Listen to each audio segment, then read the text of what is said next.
What's going on, guys? Jaydaniel here with my guest, Zach Brown, and of course, the legendary Victor Marshall. And today, we're going to talk about the industry.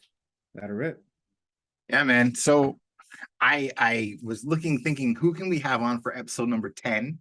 Who can we have on that kind of embodies what we do and kind of just gives the same vibe that we have for the industry and can just come in and just give us some drop bombs, give us some knowledge. And there's nobody else I could think of other than Zach. So for those who don't know, Zach is a storied recruiter in the space.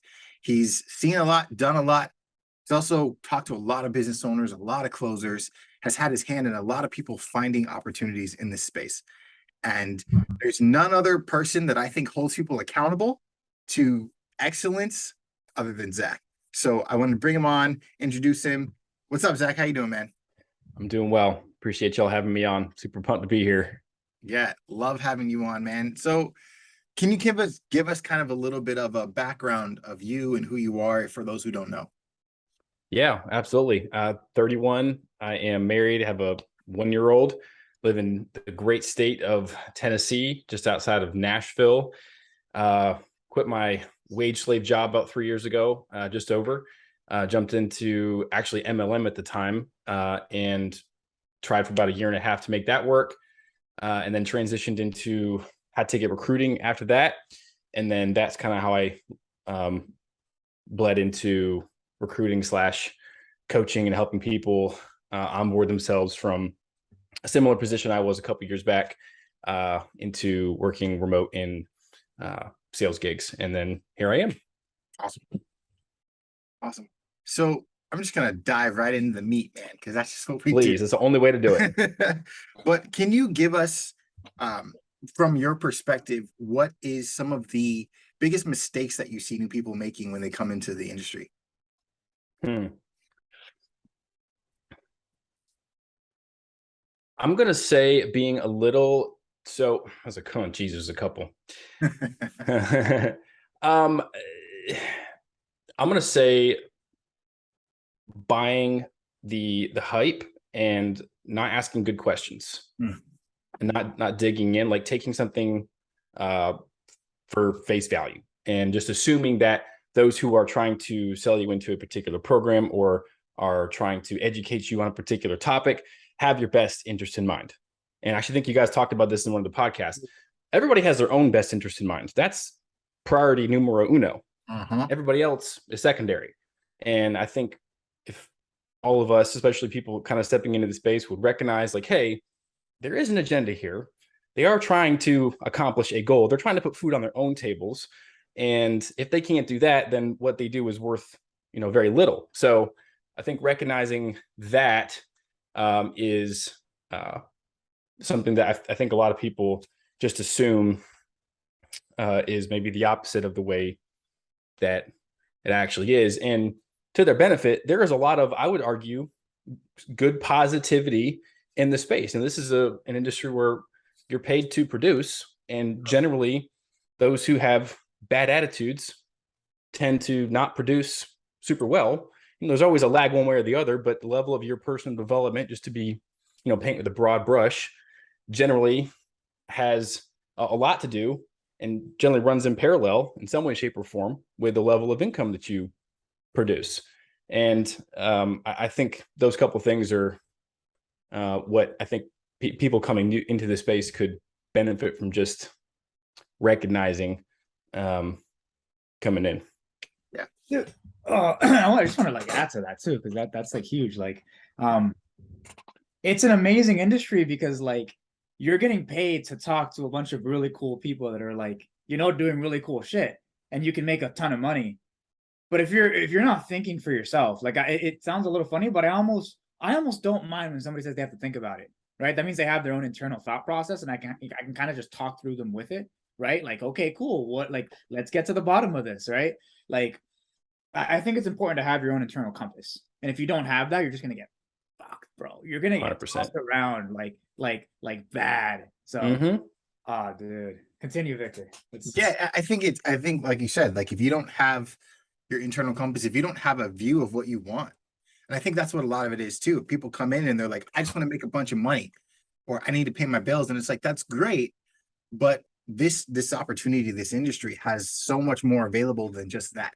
So what do you really want from it? What do you want to glean from it? What do you want to take from it? And if you don't have that already nailed down, then you're going to come in thinking, I want to make a bunch of money, and you're going to grasp at whatever you think is going to make you a bunch of money.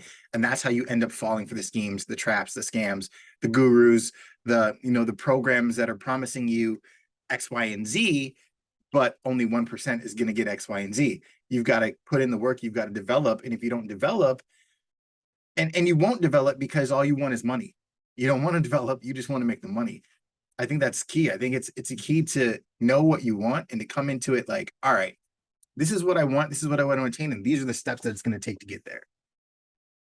Would you say that even for people maybe stepping into a program that is actually worth a damn, that there's still many who, like you said, don't exactly have a clear picture of what they're after? They just know what they don't want. And that maybe necessarily isn't the best motivator, like they're running from something. And kind of piggybacking off what you said, they want to make more money to escape the fact that they're living paycheck to paycheck. But, in the same way that I think even some business owners start businesses for the same reason, like they don't even want to be a business owner. They just don't want to be an employee. So like that negative reinforcement, I think is leveraged a lot of times where people just really press in and make that pain hurt to the point where you're like, all right, I'll go into debt, I'll take out a loan, I'll do whatever I got to do to get out of this, because this just flat out sucks. And I need to figure out something different, even if people don't necessarily want to even do sales to begin with. I've seen plenty of people that are like, I'm educated on what sales is, not for me. And now they're 5 figures in the hole. Expensive lesson. Yeah. Oh yeah. I think it's so key though. Like you said, even these programs that are great can be somebody's scam, or somebody's like, this wasn't worth it, or somebody's like blah, blah, blah, because you've got to know what you've got to put the development into doing it. You still have to do the work regardless of where you're at. I think that there's programs out, even the worst program can work for someone who puts all of their effort into it. Right. So if you're going to go into anything and you don't want to put the work in, or you don't even have the knowledge of, I'm going to have to put work in to make this work. And I don't mean like nobody's told you that you have to put work in, but you don't have that self-guided, drive that says, all right, I need to kick it into another gear, or this is going to really suck. Then you wind up throwing money at anything. It's like a relationship, right? It's like a relationship. If I know what I don't want, but I don't know what I do want, I'm just repeating the same thing in the next girl, right? And then I'm the toxic one because I'm bringing all the baggage. Toxic. No, but you know what that causes? You know what that causes? Yeah. Because I think it's important to I think it's good to know like the consequence of inaction, whatever, but it creates a sort of desperation in people where they're willing to be unethical. Because it's like, I have to get away from this, I'm gonna rip off whoever the fuck I have to rip off. Where it's like, dude, I was listening to a podcast the other day, and this guy was like, he has $100 million company, he's like 30, he's chilling, he's doing his thing, right? When he was 23, he couldn't afford a course. Right. So he said, I'm going to be in real estate, but I can't afford a course. I can't afford a mentor. I can't afford anything. I'm broke as shit. So I'm going to go work, close for somebody who's killing it in the space. And he told the guy, hey, I'm going to close for you for 3 years. I'm going to make you a shit ton of money. Then I'm going to start my own business. At 26, he starts the business. From 26 to 30, he's a fucking multimillionaire. Right. But he knew what he wanted the entire way through. So the whole time he was gleaming lessons and not just like, let me make as much money as I can. I think having that long view, those are the people that fucking smash it every single time, It 100%. Can't just be money. Yeah. Right. You mentioned business owners, and I wanted to talk to you about this specifically. You mentioned business owners coming to the space, not even knowing that they want to do a business, just know they don't want to be broke. They don't want to be an employee. What are you finding that is signature for those kinds of people? How would you identify those type of people? That might be hard to quantify. I don't know if I necessarily have a clear identifier. I think I base that more just on kind of atmosphere and sentiment of the different types of business owners that I've talked with and worked with. I would say though that I see a lot of fall off when it comes to business owners actually knowing how to manage people, and they're wearing 15 different hats. And I think it's not because they're trying to be conniving or trying to purposefully necessarily do somebody dirty that they bring onto their team. I think a lot of times it's just they don't have the bandwidth to properly allow themselves to properly train themselves, or be in a situation where they can learn and develop the skill of managing people and being a good, wholesome leader. And to me, that's the foundation of having a successful team. If you can give everything to your team that they need to make this work or make your organization thrive and grow, everything else, more or less, in speaking in broad terms, generally takes care of itself. But I see that being missed more than anything else. Like, people come up with these great ideas, these awesome pipelines and offers that aren't, terribly bad at the end of the day, but just their turnover is just a revolving door and they can't keep people. Yep. And at some point, you're going to have to recognize there's a common denominator with all those people cycling in and out of your business. And I think maybe to answer your question, that might be the thing that is more or less a signal to me that, hey, maybe you really don't want to be here, because that like actually taking care of your team and desiring to grow in that area, that should be a given. But managing people is hard. Like, I've done it. It's very difficult. It's its own thing. And then you run it on top of, trying to run your own sales calls and work on educating yourself on all these different pieces of software and the like. And it just gets to be a complete, shit show. And then, that just falls through the cracks. So, man, and you get all the newbie closers who are meeting these people who are already stressed out of their mind, expecting the newbie closer to save them. And it's just yeah, they want these new closers and new sales reps to test out their systems and their processes, and it's like, bro, you can do this yourself. Like, this is your business. Like, first of all, no one's going to care about your business as much as you do. As much as you'd like to think that your idea is the best thing since sliced bread, maybe it is, maybe it's not, but no one really cares. They're there for the money, and if there's not an opportunity to make money, they're gone. See ya. Yeah. And it's funny because then you have, and it sucks too, because then you have sales reps who come to you and they're like, hey, Zach, I'm looking for a great opportunity. And then you look at them and you're like, well, what have you been up to? Like, well, I've been working for 4 or 5 months in this opportunity. Well, how much did you make in that opportunity? Nothing. Okay. So why are you still there after 5 months of absolutely nothing? What's the sales process look like? What's the fulfillment look like? Is the company making money? Is it you? Or is it going to be, well, nobody in the company has made any money in the past 5 months. I've just been working hard, put it in the work. And you're like, okay, well, to me, that tells me that you're kind of unplaceable, because you don't know that that's not good. You don't have the wherewithal and the mental fortitude and the knowledge to know that I shouldn't be here. I should go find something that's better. I should go find something that's going to actually help me get money, get to where I want to be. It tells me that you're somewhere, and you're, for the sake of loyalty, you're somewhere where you shouldn't be. And that's a red flag to me. Not saying that I won't place you, that I can't place you, but it's a definite red flag. Yeah. Yeah. How do you, because I'm curious y'all's thoughts on this. How do you think that the whole like hustle culture factors into that? Like, dangling, like hiring somebody and then dangling the carrot in front of their face, and then when they don't succeed, don't make any money, it's the blame. Exactly, the blame is put on them. And especially with newer sales reps, they're not going to necessarily understand the ins and outs of an online business, and might actually think it's their fault and think, okay, well, I'm here, I want to do this, I got to make this work, and that commission check is just right around the corner. When I jumped into space, it really took me probably 1.5 years, 2 years to really start getting some momentum. And I actually thought that way. I kept going into further and further into debt, thinking that that next commission check was just right around the corner. So, speaking from experience, and I'm sure it's not everybody, but I would think that might have something to do with it. But I was curious what y'all's thoughts were. My life story on that. Right? Dude, even before high ticket sales, bro, I used to sell door to door when I was fucking 19. And like the lady running it, right? The lady, she was like 24. She's like, guys, this is a 6-figure opportunity. You're gonna make so much fucking money. Like, you're gonna have too much money at the end of the month. and everybody was hyped, like, yo, hell yeah, dude, let's go. And like they would say, yeah, you're the best producing rep to me. And I think I was making like $1,600 a month, right? And I was like, I just gotta work harder. You just gotta work harder. You gotta put in more work. You gotta go harder.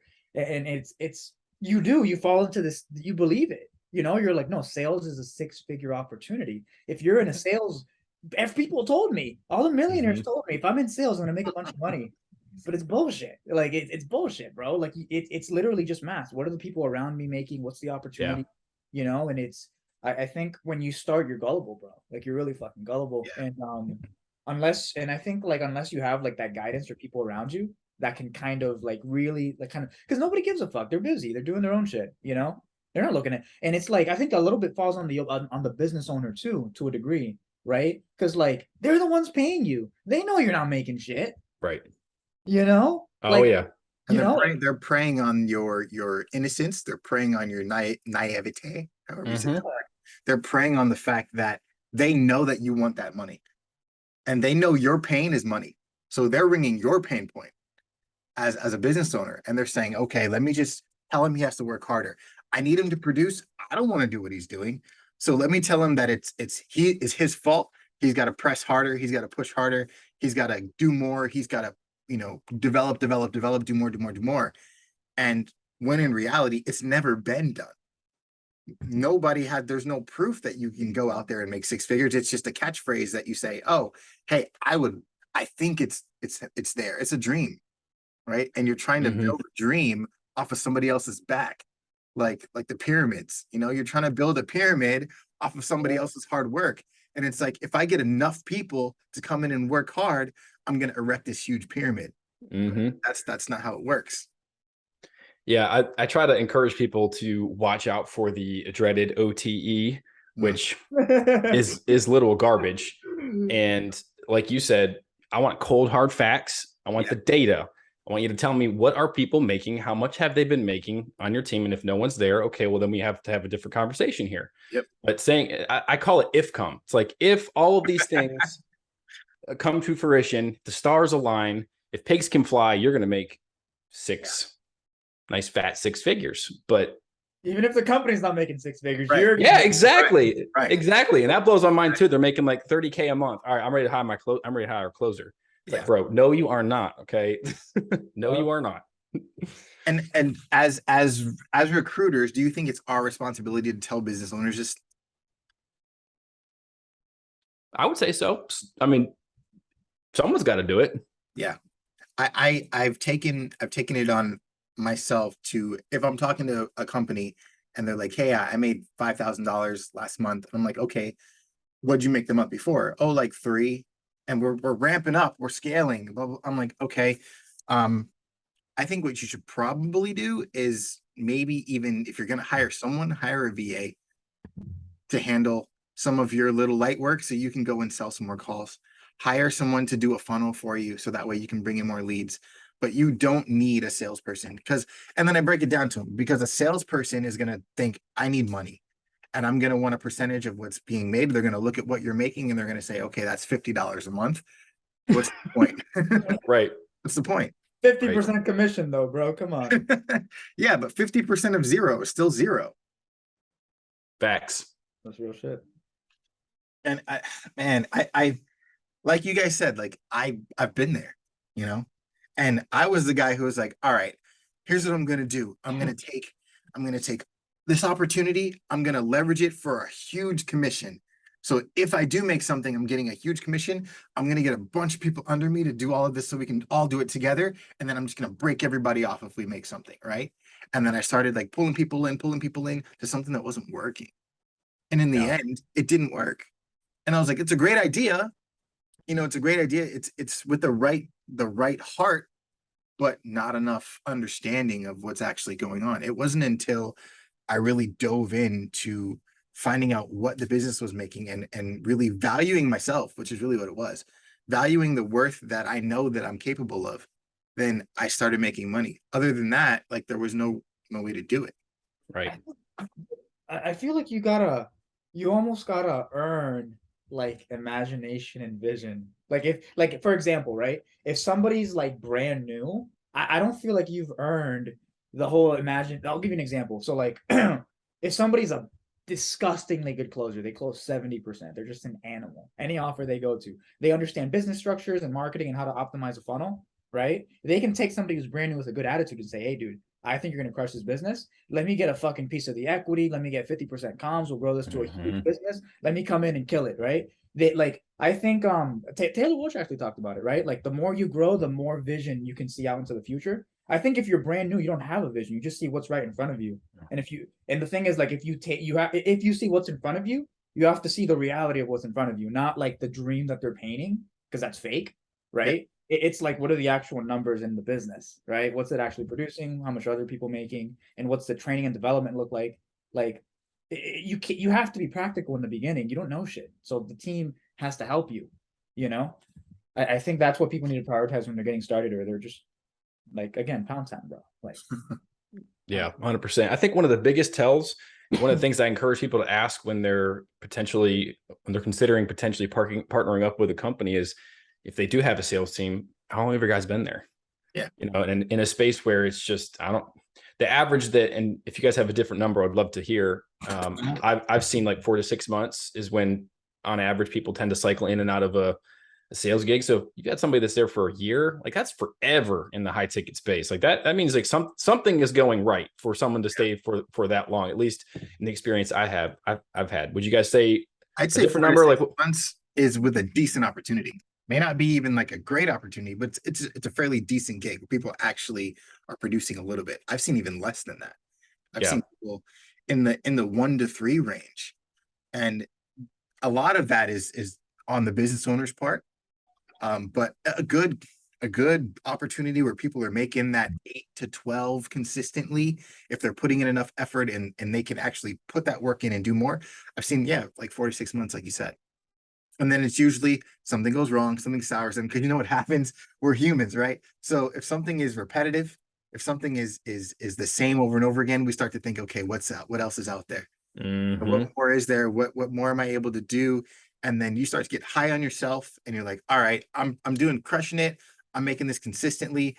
How about if I up my game and get into a better offer, if I can do more and make more consistently? I was just talking to a group of people today.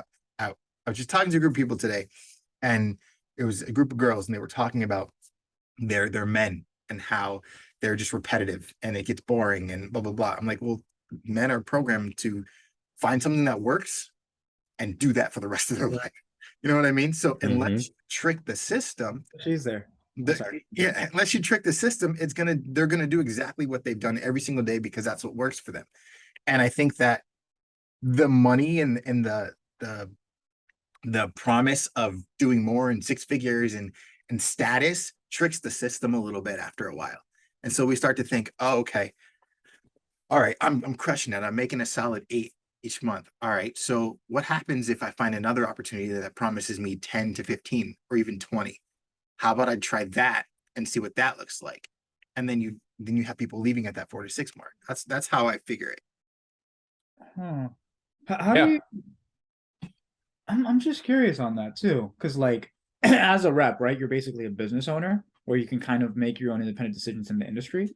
So like, I'm curious, what are you guys' thoughts on that? Like between loyal 10K a month consistently in a company, as opposed to like opportunity to make 50, right? But I've been here for a year. Like, I guess what are your thoughts on that?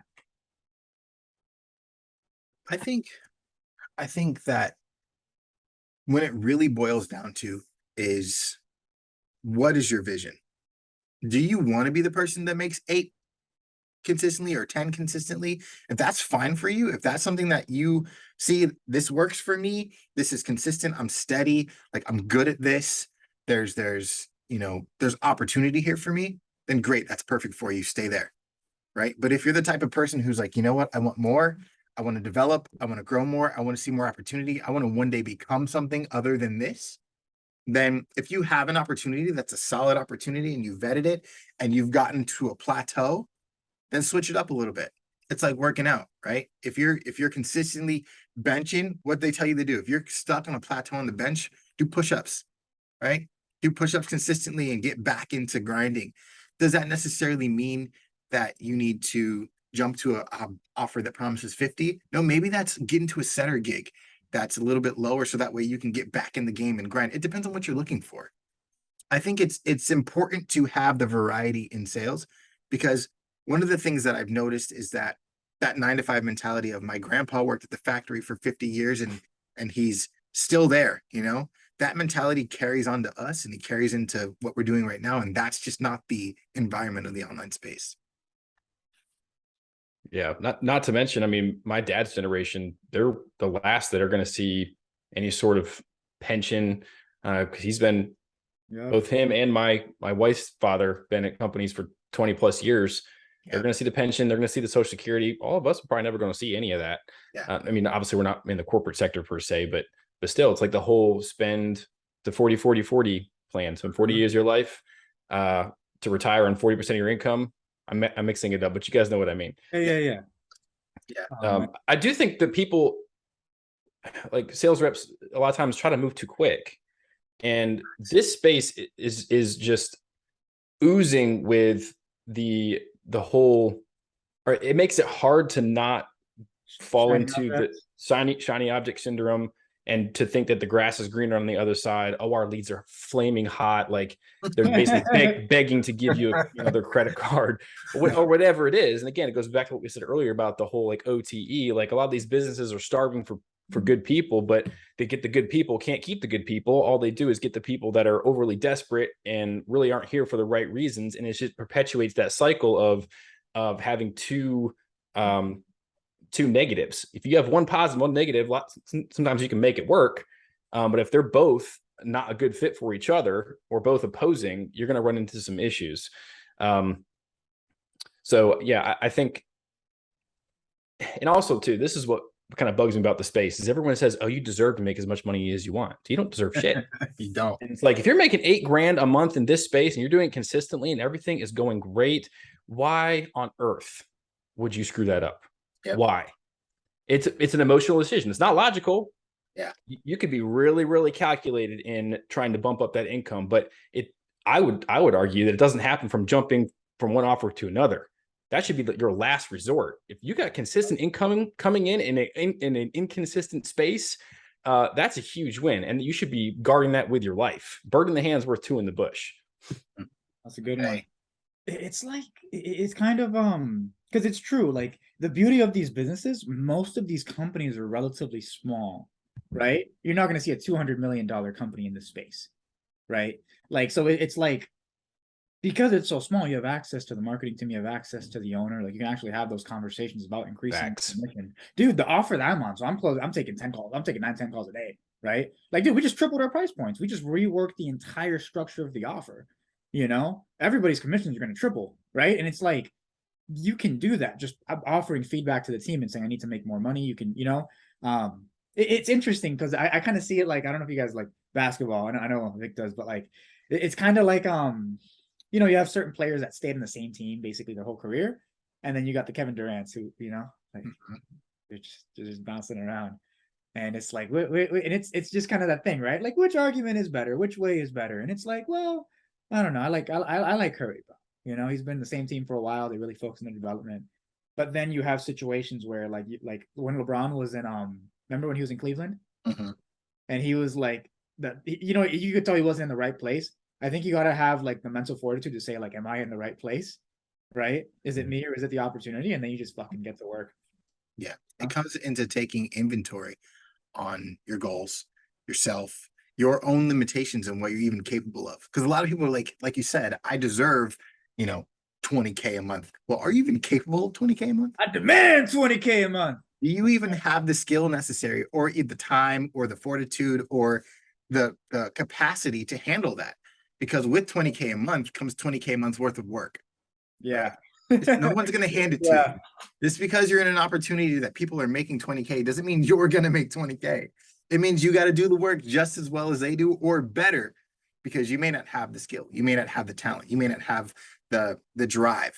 But if you put the work in, you can get there. What does JD say all the time? He's like, you know what? If I trained with the same coaches Michael Jordan trained with, if I wear the same shoes, if I put the same number on, if I spent the same time in the gym, would I ever be Michael Jordan? No, but I'd be a pretty good basketball player, Yep. you know? So it's like, you may not be that 20K a month rep, but you could be a 12K a month rep, you know? But you have to take enough inventory to understand, all right, maybe that's not me. I'm not him, right? But I'm me and I'm capable of what I can do. So let me figure out what that is and then do that. I'm sure you get, Victor, I'm sure you get sales reps all the time that are like, hey, you know, I'm doing okay right now, but can you put me in an offer that I can make, you know, 20, 30K? And I'll ask them the same question, literally, are you making 20K right now? Okay. No, you're not. All right. Well, we need to probably, you know, there's no such thing. This is the question I wanted to ask y'all too, is how do you see the relationship between the rep taking responsibility and being able to hit those months, like actually putting in, you know, for example, 20K months worth of work, and having and the infrastructure within the company being there to even make that happen? Do you think it's a 1-to-1 ratio? Do you think responsibility leans more one way or the other? I think it depends, because you can be a top earner, or you can be a top performer in a mid offer, right? Mm-hmm. And you can be a top performer in a mid offer making that 7 to 8K, and then you get into a top offer with the same amount of work, and you could be that 20 to 25. You know, if you're going to put in that, does depend on your offer a little bit, the structure, the fulfillment, the leads, the business owner. It does depend on that. But the amount of work that you have to do, I think you have to always be pushing yourself to be top in order to make that, regardless of where you're at. You've got to push yourself to a point past yourself in order to make that kind of money. And if you're coming into an offer and, like we talked about earlier, and you're like, okay, what are the other reps making? One of the things I ask a business is, what's your top rep making and what's your bottom rep making? I want to see what that looks like all the way in between, because then I can tell a rep, all right, this is what the bottom person's making, this is what the top person's making. Mm-hmm. Your effort can get you anywhere in between or at the top. Everybody wants to be the top, right? Everybody wants to be the top, but nobody wants to do the top's work. So Right. the top is the hardest working person in the business. So you either come in with like, I'm going to be that guy, or you don't. But there's no way that I'm going to say, all right, I'm going to come into an offer and make $20,000. One, if nobody's doing it. And two, if the offer isn't structured, but at least you can look at it when you're good, when you've been in the space for a while, you can look at an offer and say, okay, they've got fulfillment, they've got funnels, they've got leads, they've got a business owner who responds to me and helps me do what I need to do. Yeah. There's all of these things, because that's important. A business owner communicating with you is so important. It's more Absolutely. important than, I think it's more important than the funnel.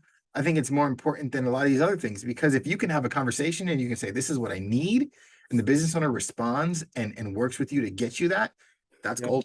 Even a sales manager, bro, you know, it's just like there Oh, needs to be, you know what I mean? There just needs to be that sense of unity. And dude, I want to touch on something you said, because like they absolutely, you can always go to another offer, right? To like kind of hit your income goal. But dude, if you just like, even if the top, like if you're in a gig that's semi-decent, you can tell people are making money, but they're not like rich. If you just dedicate yourself to the craft and mastering fucking sales, right? When you leave and you go to another place, like, dude, because your skill set would have developed. There's no way you can't go all in on fucking sales, study this shit, understand it, hire coaches, get so much better, bro. And not go into a 40K opportunity and make 40K, you know? mm-hmm. It's a So parallel, like, it's a parallel line. yeah. So wherever As your potential increases, so should your work ethic, so should your knowledge, so should your drive.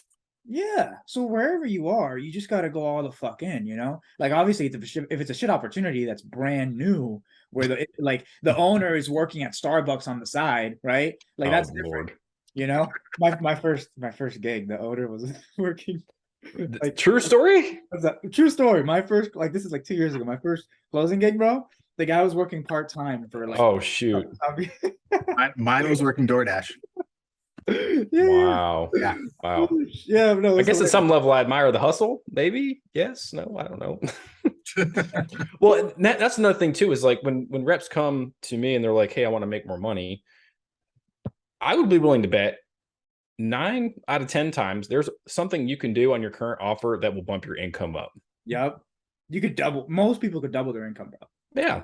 My favorite is oh yeah, I'm not making much money here. I'm a setter and I'm an outbound setter and I just have to make dials all day and it's just not working for me. I'm like, how many dials are you making a day? Like 60. Bro, come on. What are you talking about? You could double that. You could double that in a day. Easy. Mm-hmm. What are you doing that's stopping you at 60? That tells me that you're putzing around and you're not doing like putting in effort. So you're coming to me saying, hey, I'm putting all of the responsibility on you to find me an opportunity. I'm putting the responsibility on you to get me out of this position that I'm in, but I'm not putting any responsibility on myself to work myself out of this position. Right. Right. You can tell how hard somebody's working by the questions they ask, bro.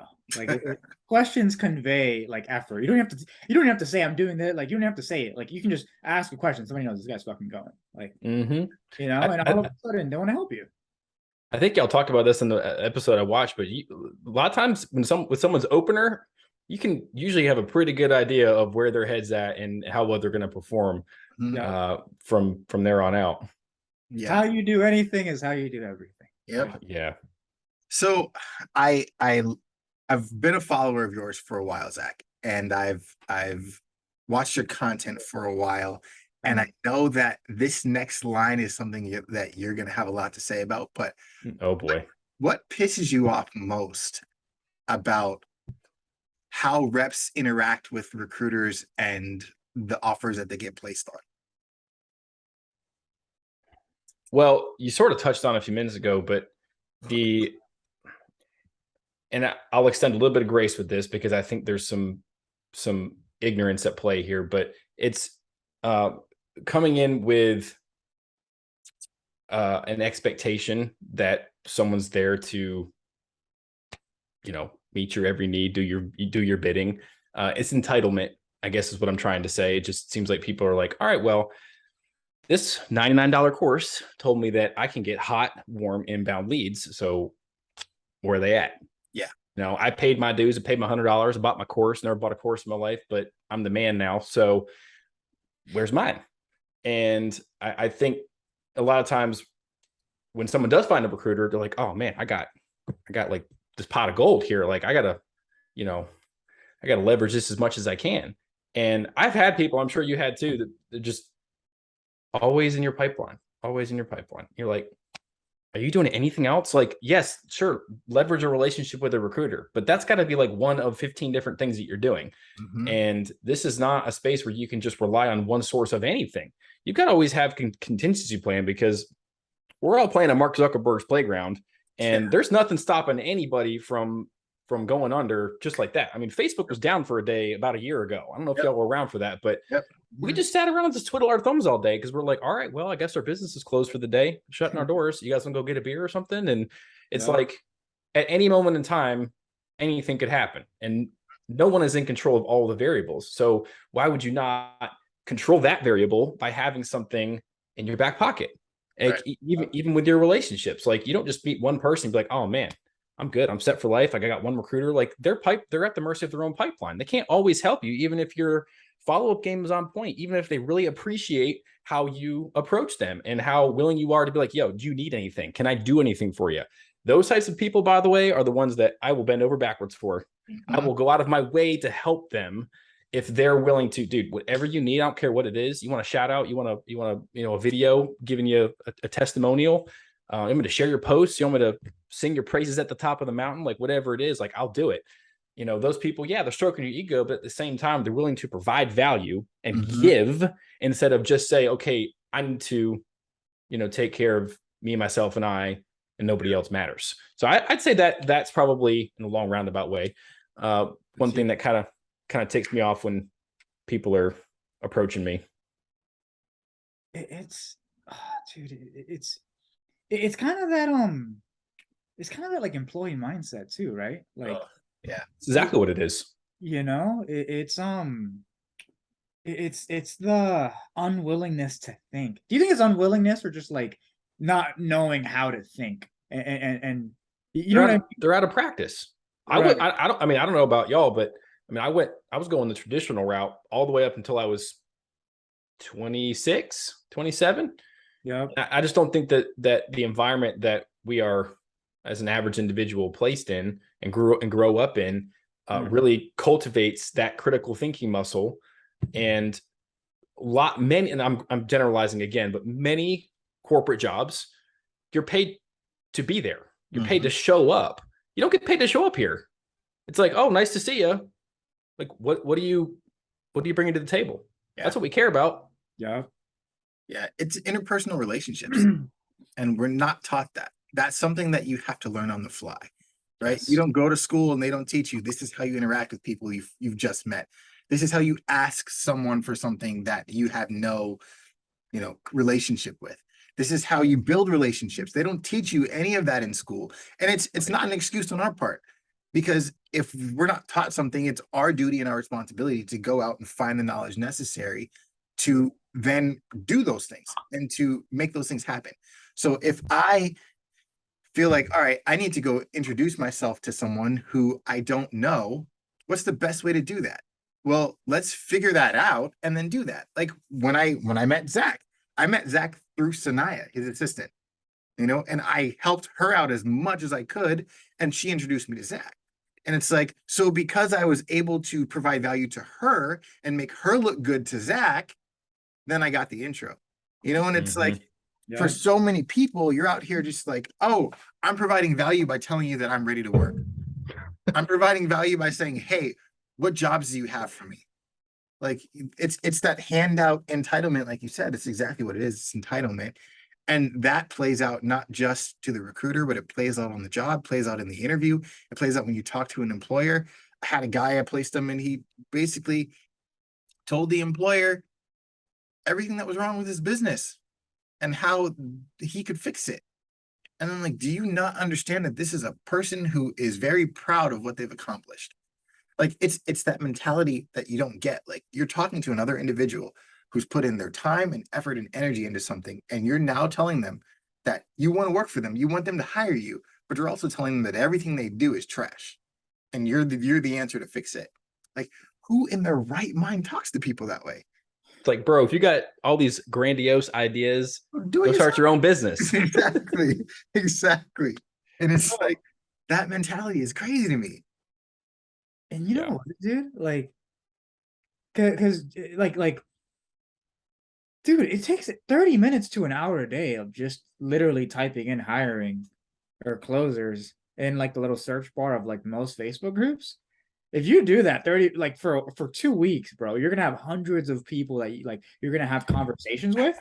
Dude, it's not that fucking hard, So the fact that somebody hasn't done that, it's like, damn, you're one lazy motherfucker. I can't even imagine giving you leads that I'm paying $500 a pop for, right? Because that's what's going through their mind, right? I'm sure, even as a recruiter, right? Like, I'm sure for you, it's like, you would ruin my reputation if I got you anywhere near these people. Oh, yeah. But my program told me that there's hot leads coming after me, and all I have to do is open my inbox, and they're going to come flooding in, and these business owners are going to want me because I took a 99 and 7 120 5,000 10,000, doesn't matter. I took a course that told me that this is what it's going to do and this is what it's going to be like, and I would have to do no work, and it would just be done for me. Yeah. And that's one of the biggest issues I have with the space is it's growing at an astronomically high rate, and way too many people are preying on the ignorance of people that just don't know any better and are looking for a solution. I mean, remote work has, and I don't have the data for this, but has skyrocketed ever since we had the C-19 issue or event just over 2 years ago. And a lot of businesses figured out real quick how they can continue to make money in a remote fashion. So I think it definitely opened up a lot of people's eyes on consumer, the employee side, and on the business side of, hey, we can lower a lot of costs and we can have happier people, happier employees figuring out this remote thing. But when you have these big institutional, Fortune 500, 5,000 companies, they move a lot slower. And I think that with these micro businesses that really dominate the high ticket space right now, they're the tip of the spear for what I think is coming. And I think a lot of sales roles in general are, I mean, you got companies selling solar that are doing remote. You got people selling Windows remote, and you can measure digitally now. You can do all this crazy stuff using a Zoom call. Yeah. So it's only a matter of time before some of these bigger companies start coming in and offering a lot of the benefits that high ticket does.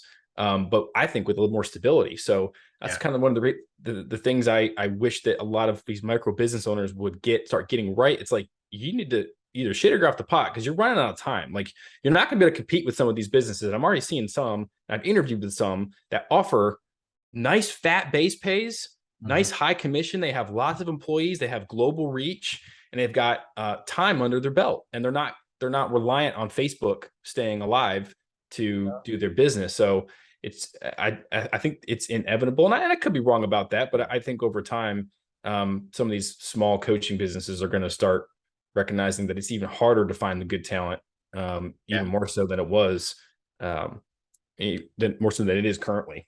Yeah, I agree with that.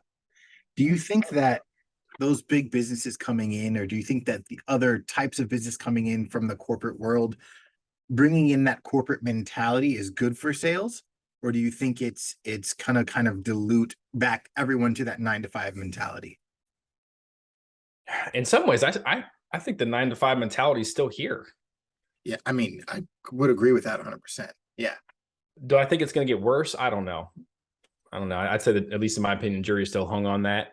But you got some of these business owners that are just hell bent on, I want you available all day, every day, and half a day on Saturday and evenings on Sundays. And it's like, it's control. And you said it earlier, like, I think a lot of them are scared to give up any sort of control, because this is their baby. Like, this is literally their brain manifesting itself in real life. And it's like, I don't know who wouldn't want to be protective of that. But at some point, if you want to scale, you're going to have to figure out how to give over control. And I think a lot of that comes from identifying who the right people are for your business. But again, with wearing 15,000 different hats, they don't, recruiting and being able to be a talent identifier is a skill as well that business owners just flat out aren't good at. And so they hire the wrong people. They look at, all right, so how many boxes do you check? You check 5 out of 7 boxes. Okay, those are good odds. I'm going to hire you. Instead of recognizing that it's the intangibles that are going to make the difference. It's, hey, could I grab a beer with you after work? Do our personalities line up? Are we like two peas in a pod? Are we bros? Could we do well even outside of work? Do we have anything in addition to the vision that we share with this company that we can find common ground on? It's those types of things that are maybe sometimes hard to quantify that I think really make the difference in whether or not somebody does well longer term on an offer. Yeah. I heard something the other day, and it was in regards to relationships and men and women, but I think it applies still, like, as most relationship things do to business. But the guy said, I don't look for the gorgeous woman anymore. He's like, I don't look for the gorgeous, because everybody in the world could think she's beautiful, right? But I don't look for that anymore, because usually other women, other people around her hate her because of who she is. I look for the woman who other women esteem, other women like. When she walks in a room, people are glad to see her. She elevates everyone around her. She's like, because he said, I want to be elevated by my partner. I want to be elevated by the person I'm with. So I want them to bring something to my life and add to my life and make me look better. Right. And it's the same thing with business. When I hire someone, when I say, all right, I want to bring you onto my team, I want to give you a part of me, which is my business. I want you to elevate that. I'm looking at how you light up a room. I'm looking at how you interact with people. I'm looking at what you've done, your social presence, your personal brand. I'm looking at that to make sure that I'm elevating my business by adding you to it. Right. If that's not happening, if I don't see any of those things, you're not on my business. You're not on my team. Regardless of how long it takes me to find that person, I will do everything that I can to grind it out by myself before I bring someone in my team who's not going to elevate it. Right. Facts. It's better. I mean, dude, it's better to run a mile by yourself than to run it with fucking baggage, right? Like, imagine having 50 pounds of dumbbells behind you, right? Like, somebody that doesn't fit into the team, that makes shit worse, just their baggage, Like, you can't even trust them to take your sales calls because they're gonna fuck it up. You know? Right. Now, that's another thing too, is I think a lot of businesses, they're better off selling for themselves. Like, don't even bring somebody into the mix. Like, you're just creating more headache for what? How many more amount of money per month? Like $200,000 a month isn't good enough. Like, Mhm. does your life really get that much better going from 200 to 250 a month with a sales rep? I don't think so. Yeah. It's also a red flag to me if the business owner can't sell their business.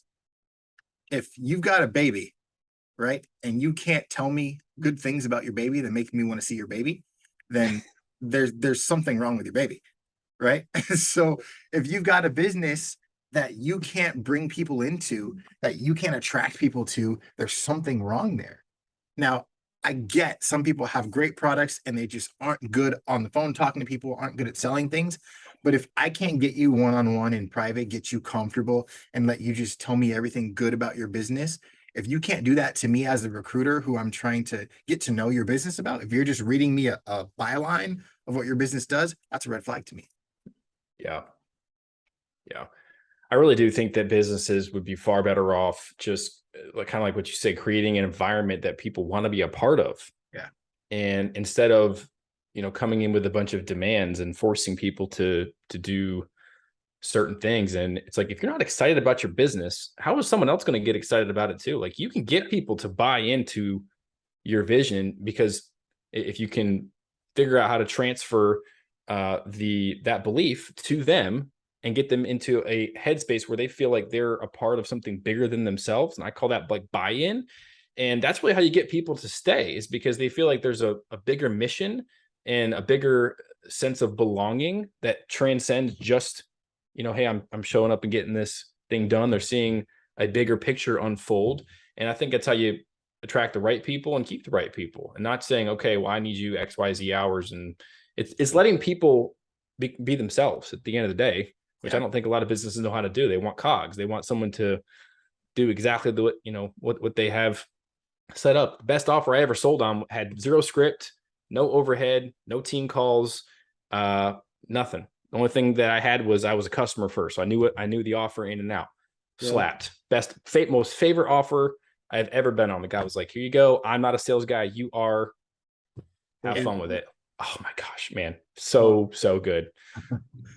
Isn't that like, it's interesting because it just goes all the way down too, because like the way you treat your team is the way they treat your clients, and that's the way your clients treat your fulfillment, and that those are like the results and the wheel and the referrals, right? Like, if the salespeople hate what they're doing and they're cogs and they're not using their personality, like, I just can't help but think that's going to affect the fulfillment of the customers, like the delivery, the results, and at the bare minimum, keep you from scaling to that next level. I respect companies like like VaynerMedia, like Gary Vee, like Yeah. you know what I mean? Oh Like yeah. so it's like the EQ, the intangibles, the emotional parts are all like on point, but there's also like the systems, the processes, and Yeah. like the structure. When you get those two together, bro, those are the companies where like you're like, I think that's what everybody should look for. Yeah. Yeah. 100%. And that brings us back to what we talked about in the beginning of, if you're a salesperson and you're coming into this, like knowing what you want, knowing what your goal is, knowing what the vision is for your future, even if it's going to expand later, saying, I'm at this point now, I want to be at this point in a couple of months. I don't want to be stuck in the same place where I'm at.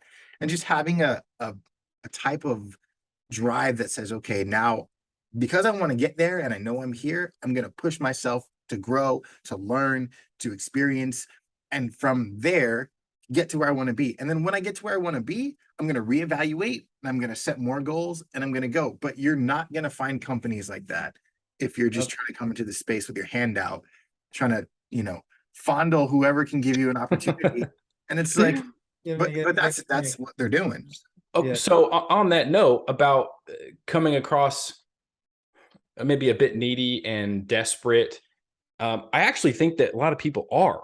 Yeah. Like, they're not faking that. They are, because they came in, they spent way too much money on something that they shouldn't have spent money on.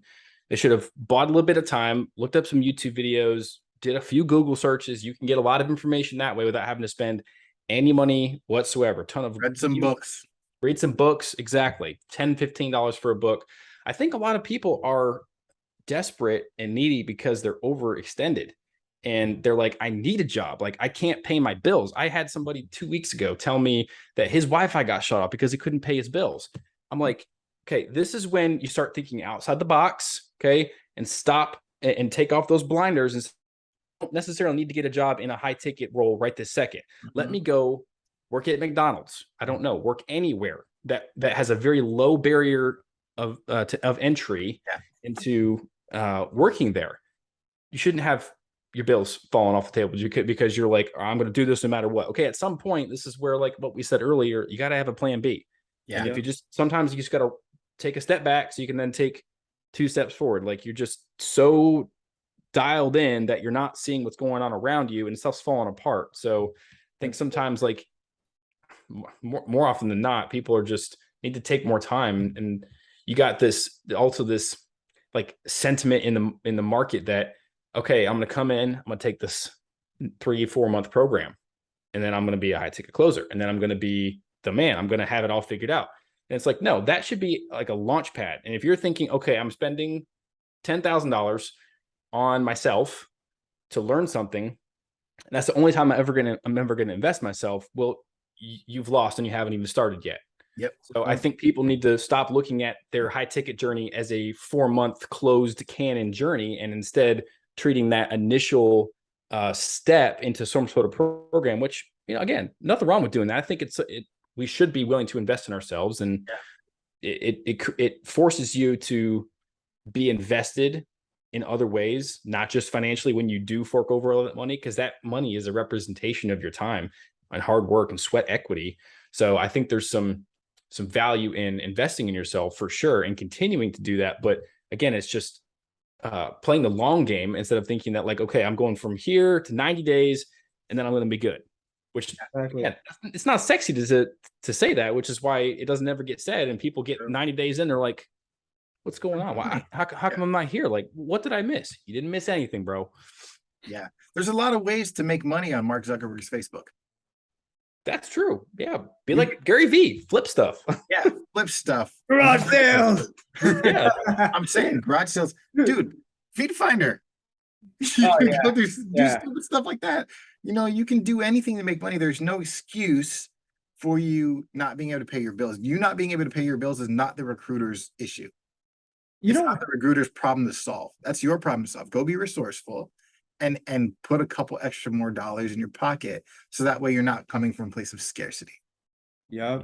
Dude, you know what? It's like, you want to have your main thing, right? Like the thing you're used to that you don't have to fucking think about, that you just kind of do almost on autopilot, that pays you. And then you want to have a side hustle, I think that's ideal for anybody. 40 hours a week, making money and making sure your bills are paid, and then your side hustle. Because soon the side hustle becomes your full-time thing, right? Like now, like sales is my full-time thing, right? Like if I make 10 grand a month, like I can just go somewhere else and make that, or go somewhere else and make that, right? That's the standard now. So it's like, for like just me personally, right? The side hustle is like an e-com store, or like getting involved here. Like I think like that's, you can't just make you haven't earned the side hustle being your main thing yet.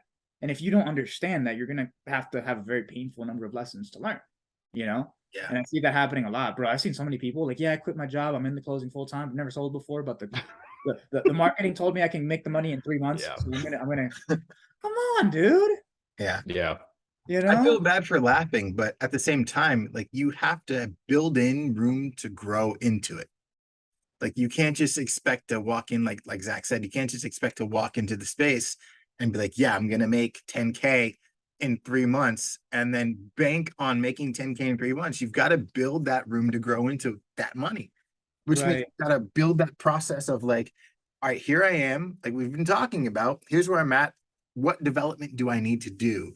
Either sales training or the personal development. Do I need to schedule more time with a mentor? Do I need to, figure whatever I need to figure out to get to that point? Because it's not just going to pop in. You don't just wake up one day and you can ball like Mike.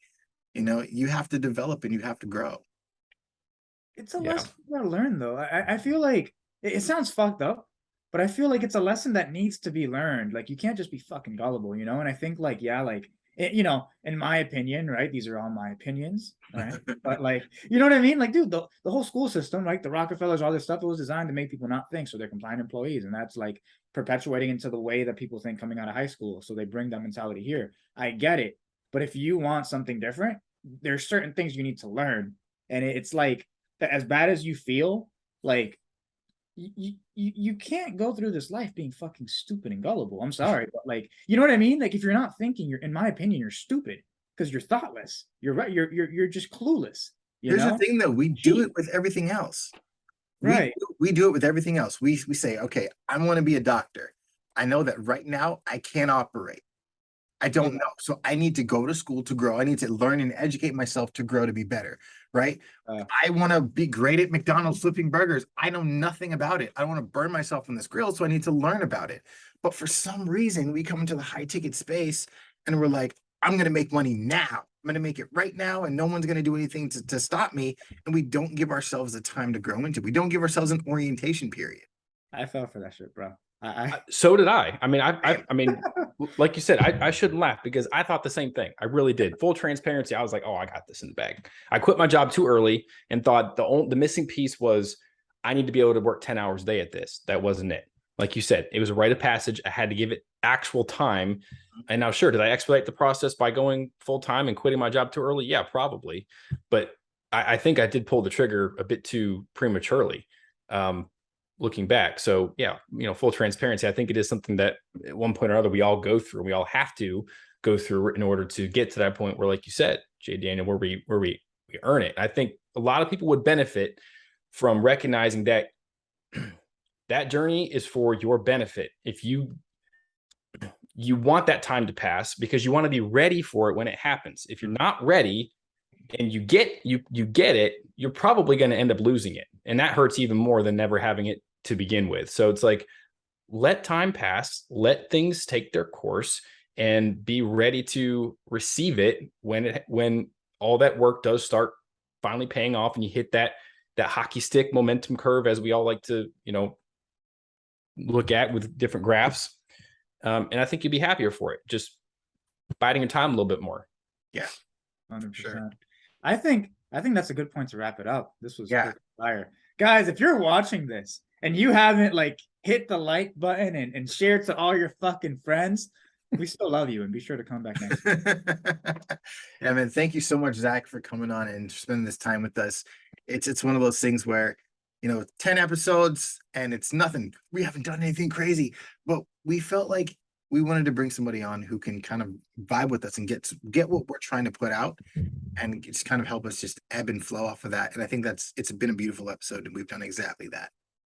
Yeah. Super appreciate y'all's time. Thanks so much for letting me come and hang with you guys. I thoroughly enjoyed it. And I'm looking forward to seeing your upcoming episodes. And yeah, definitely anybody who's listening, check it out. These guys are the real deal. And yeah, I'm looking forward to continuing this relationship with y'all. And yeah, thanks again. Where can people find you if they're looking for you? You can find me at I just changed my Facebook name after 3 years. What did I change it to? Let me look, I'll tell you. You can find me at facebook.com/ZachBrown1991. There you go. There you go. There it is. So you guys, this has been a great episode of the Sales at Home podcast. I'm Vic the Ninja Closer. That is my guy, Jaydaniel Castro, and we have had a great episode with Zach Brown, and we will see you next week.